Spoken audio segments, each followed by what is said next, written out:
Hello. सबसे पहले तो मैं आप लोगों को आज के दिन जो हम भारतवासियों के लिए बहुत ही शुभ दिवस माना जाता है, क्योंकि आज 26 जनवरी 1950 26 जनवरी 1950 को हमारा देश पूर्ण रूप से स्वतंत्र हुआ था। क्योंकि आज ही के दिन कॉन्स्टिट्यूशन ऑफ इंडिया इफेक्ट में आया था। वैसे तो 1949 में 26 नवंबर 1949 में ये इंप्लीमेंट होना था, बट इफेक्ट में आया 26 जनवरी 1950। तो happy republic day to all my dear friends and also my dear students. In this video I want to tell you the full form of the republic. वैसे तो इसका कोई आधिकारिक वो नहीं है कि रिपब्लिक का फुल फॉर्म बनाया जाए, बट आज ऐसे ही हमारे दिमाग में आया कि कुछ थोड़ा सोचते हैं रिपब्लिक के ऊपर कि रिपब्लिक की स्पेलिंग REPUBLIC। तो ज्यादातर फुल फॉर्म सब में बनते हैं, तो मैंने सोचा इसमें भी फुल फॉर्म बनाया जाए, जो कि for this country and also for my loving students, जितने भी स्टूडेंट्स हैं उन लोगों के लिए अच्छा हो। So first of all I want to tell you the full form of republic, and then I will relate all the terms with my loving students. तो सबसे पहले R रिपब्लिक में ये स्पेलिंग है, आप लोग देख सकते हैं REPUBLIC Republic. R means relations and functions। जब से भारत आजाद हुआ है 1950, 26 आजाद तो पहले भी हुआ था, 1947 में आजाद हो चुका था, बट जब से कॉन्स्टिट्यूशन इफेक्ट में आया है, मतलब इस दिन, आज के दिन, उसके जस्ट बाद से चाहे हमारे सबसे पहले प्रधानमंत्री पंडित जवाहरलाल नेहरू, और उसके बाद जितने भी हमारे प्रधानमंत्री होते आए हैं, उन सब लोगों ने अदर कंट्रीज से, दूसरे देशों से रिलेशंस अच्छे बनाए हैं, संबंध अच्छे बनाए हैं और कार्य भी किया है उसके ऊपर। इसी तरह से हर एक चीज को, बच्चों को, हमारे स्टूडेंट्स को भी, जितने भी पढ़ते हैं, सब्जेक्ट पढ़ते हैं, स्पेशली अगर हम मैथ्स की बात करें तो सारे चैप्टर से रिलेशन बनाना चाहिए एक दूसरे के। एक दूसरे चैप्टर रिलेट होते हैं तो रिलेशन भी बनाना चाहिए, जिससे समझ में आएगा। Second letter is E, export. जब से आजाद हुआ है भारत, उसके बाद हर क्षेत्र में इस समय हम लोग एक्सपर्ट हैं। मतलब किसी भी क्षेत्र में, अगर चाहे टेक्नोलॉजी हो, चाहे साइंस हो, चाहे कृषि में हो, मतलब एग्रीकल्चर में हो, किसी में भी हो, हम लोग खुद एक्सपर्ट है कि क्या चीज बनानी है, कैसे बनानी है। हर एक चीज में, यहां तक कि मंगल ग्रह तक भी पहुंच गए हैं, चांद तक पहुंच गए, मतलब हर जगह पहुंचना। तो ये एक्सपर्ट की निशानी है कि हम दक्ष हैं। उसी तरह से बच्चे भी जब तक एक्सपर्ट नहीं होंगे अपने अपने टॉपिक पे, अपने सब्जेक्ट पे, तब तक थोड़ा दिक्कत होती है। तो एक्सपर्ट होना सीखिए, जैसे इस समय हमारा कंट्री है। Then the third letter is P, powerful. जैसा सबको पता है 1950 के पहले या 1947 के पहले भारत की पावर क्या थी और अब पावर क्या है। नाउ टुडेज भारत, मतलब जो भारतवर्ष है अपना, वो एक अलग, बिल्कुल अलग, मतलब काफी शक्तिशाली है। दूसरे कोई भी देश उसकी तरफ देखने से पहले हजारों बार सोचते हैं कि क्या होगा आगे। तो इतना शक्तिशाली होना चाहिए कि जिससे कोई दूसरा देख न पाए। तो इस समय 1950 के बाद से अभी तक जितने भी हमारे प्रधानमंत्री जी और माननीय राष्ट्रपति जी हुए हैं, वो सब लोगों ने भारत को शक्तिशाली बनाया है। ये जो पावरफुल है, ये भारत को शक्तिशाली बनाता है किसके कारण?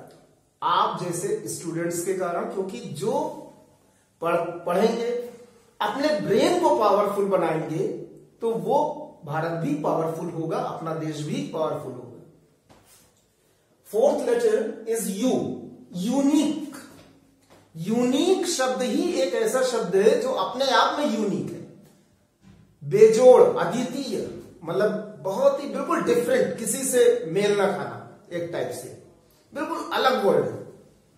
तो यूनिक होना चाहिए। जैसे भारतवर्ष हर पूरे अगर वर्ल्ड में देखा जाए तो इसकी चाहे वो संस्कृति को ले लें, चाहे इनके वो एनवायरमेंटल को ले लें, चाहे वो किसी भी चीज को ले लें, टेक्नोलॉजी को ले लें, हर एक में बेजोड़ है, यूनिक है। मतलब अपना खुद से काम करना, खुद से दिमाग लगाना, ये सब चीजें अपने देश के अंदर 1950 के पहले भी थी, ऐसी बात नहीं है। लेकिन जब से आजाद हुआ है उसके बाद से सबके सोचने का ढंग अलग अलग हो गया है। सब अपने अपने तरीके से सोचते हैं और कुछ अच्छा करने की कोशिश करते हैं।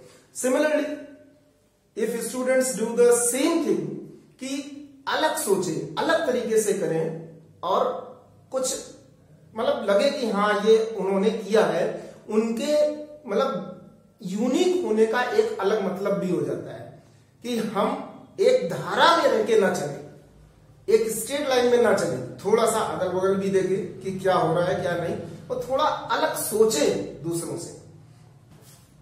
Then the fifth is barricading.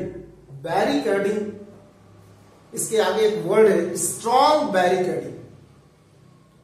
1950 के बाद 26 जनवरी 1950 के बाद भारत में अपने आप को इतना मजबूत किया है, बैरिकेडिंग, स्ट्रॉन्ग बैरिकेड, मतलब चारों तरफ, अपने देश के चारों तरफ इतना मजबूत बैरिकेडिंग की है कि कोई भी सिटी, मतलब कोई अगर कोई पर्सन आना चाहता है, मतलब कि अदर कंट्रीज से, तो आ नहीं सकता। मतलब उसको हम कहते हैं हिंदी में और थोड़ा सा कि घुसपैठिए जिसको हम बोलते हैं, वो आने की जरूरत नहीं करते क्योंकि इतनी स्ट्रॉन्ग बैरिकेडिंग है। तो बैरिकेडिंग स्ट्रॉन्ग होनी चाहिए हर देश के लिए। तो अपना भारतवर्ष बहुत जबरदस्त बैरिकेडिंग किया हुआ है।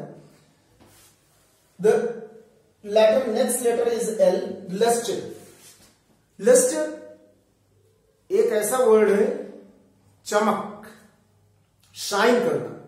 जैसा ये ग्लोब है, इस ग्लोब में भारतवर्ष अपना एक जगह, पहले ऐसा नहीं था कि उसको कोई जानता था, इस तरीके से नहीं था, लेकिन अब इस समय विश्व के मानचित्र पे, मतलब नक्शे पे, मैप पे एक चमकता हुआ सितारा, राइजिंग स्टार, मतलब वो सॉरी शाइनिंग स्टार की तरह है। मतलब ये अपने आप में बहुत बड़ी बात है कि हर एक चीज अवेलेबल है इस कंट्री में, कहीं दूसरी जगह जाने की जरूरत नहीं है, सब कुछ अवेलेबल है। जो भी हम सोचते हैं, जो भी हम चाहते हैं, जो हम फ्यूचर में करना चाहते हैं, वो सारी चीजें अपनी कंट्री में, अपने देश में हो सकती है। तो दूसरे देश के भी लोग आते हैं। तो ये एक टाइप से देखा जाए तो अपना जो भारत है वो पूरे उसमें चमकता हुआ सितारा है, पूरे विश्व में लोगों की नजर इस पर है, वो इसी वजह से, किसी और दूसरे देश में ऐसा नहीं है। Then I, the integration. Integration का मतलब है कि जो पहले अलग अलग प्रदेश थे, हुआ करते थे, 1950 के बाद में और भी पहले, मतलब 19 जब से भारत आजाद हुआ है उसके बाद कई प्रदेशों को, छोटे छोटे राज्यों को मिलाया गया, एकीकरण किया गया, इंटीग्रेट किया गया। तो ये एक बहुत बड़ी उपलब्धि है।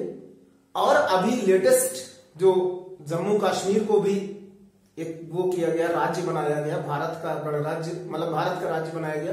तो ये सब एकीकरण है जिसको बहुत जरूरी है करना। The last letter is correlation amongst.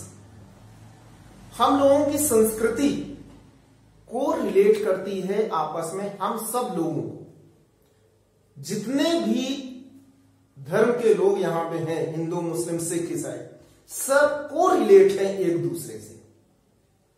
सब सारे के सारे हम लोगों के बीच में कोई दूरियां नहीं है, कुछ भी नहीं है। तो जिसके कारण हम लोग एक भाईचारे के किस तरह से रहते हैं, भाई की तरह जैसे भाई बहन जैसे भी हैं। तो ये को रिलेशन है among us. So these are the letters and the meaning of all the letters are E P U B L I सी।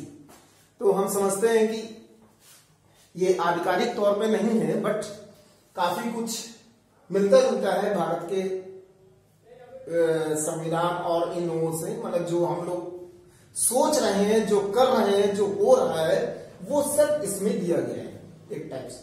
साथ में हम ये चाहते हैं कि इन्हीं सब चीजों को लेकर के हमारे जो स्टूडेंट्स हैं वो भी अप्लाई करें और एक चमकते हुए सितारे के रूप में पूरे विश्व में अपनी ध्वजा फहराए।